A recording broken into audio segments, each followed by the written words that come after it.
On Saturday, November 13th, we went to Marvel Tattoo down the road to get Noel's story. We thought interviewing a woman working in a tattoo shop would be interesting, and then we found out. My name is Noel. I am a body piercer and a women's studies major at IUSB.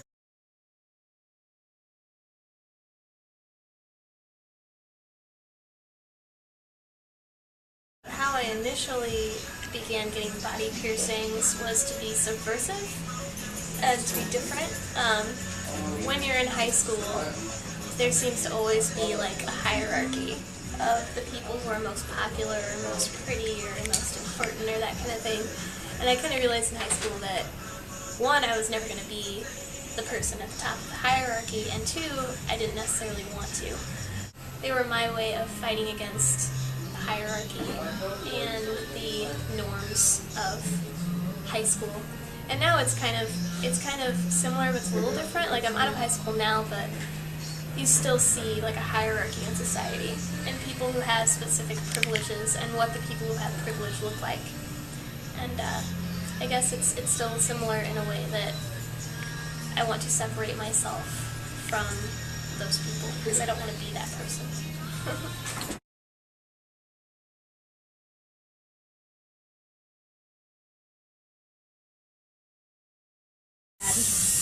You know, I mean, obviously my personal view of piercings is that it's something subversive for me, but if for someone else that's something that makes them feel good about themselves or makes them feel pretty, then more power to them. Own it.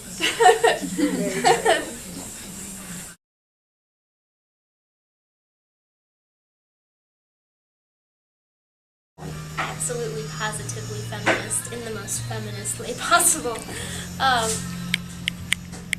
I guess for me, I've probably been a feminist a lot longer than I've known that I was a feminist. Because in high school, I think that it's a travesty that we are not given education about gender, privilege, race, class, issues like that. We don't learn those things.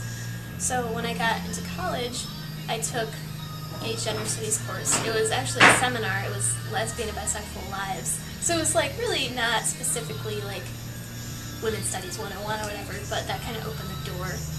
And then like I just realized that everything that I already believed in was actually like an ideology that had already been established.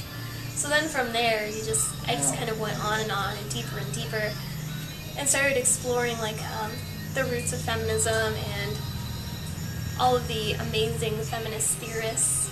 And then I started to establish like a foundation of what makes me a feminist and what I believe is feminist.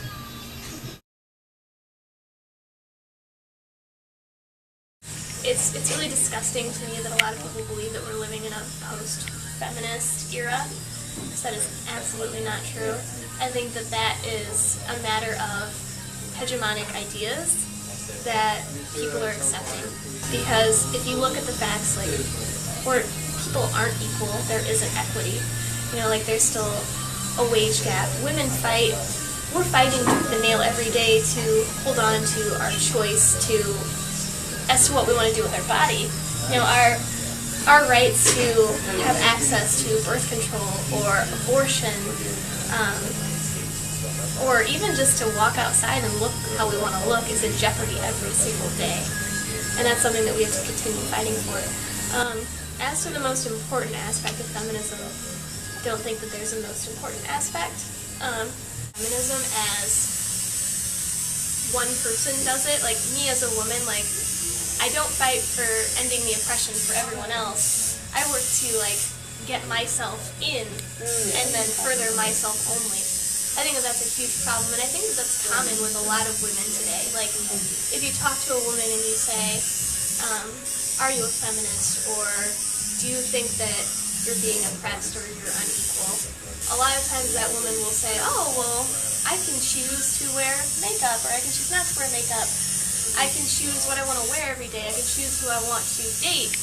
But the thing is that there's a failure to look at everyone, to look at the macrocosm of people instead of the microcosm. And that is something that I think that needs to change. in order for us to progress where we need to be.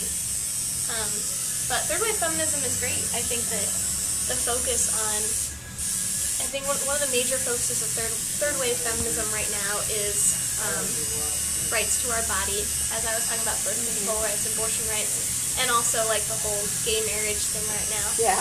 And the gay marriage battle has so much power behind it, and I think that people are doing amazing things with that. But if we could take that same amount of power and put it behind other issues, it's really amazing to think about where we could go and what we could accomplish. Yeah, definitely. 100 years ago, women couldn't vote, have a career outside of the home, or have ownership of their own body. We think it's important to know our history and from where we've come, but it's equally important to acknowledge that we still have work to do. Sitting and talking with Noel, we realized the potential power of the movement. We really do have power to make a difference.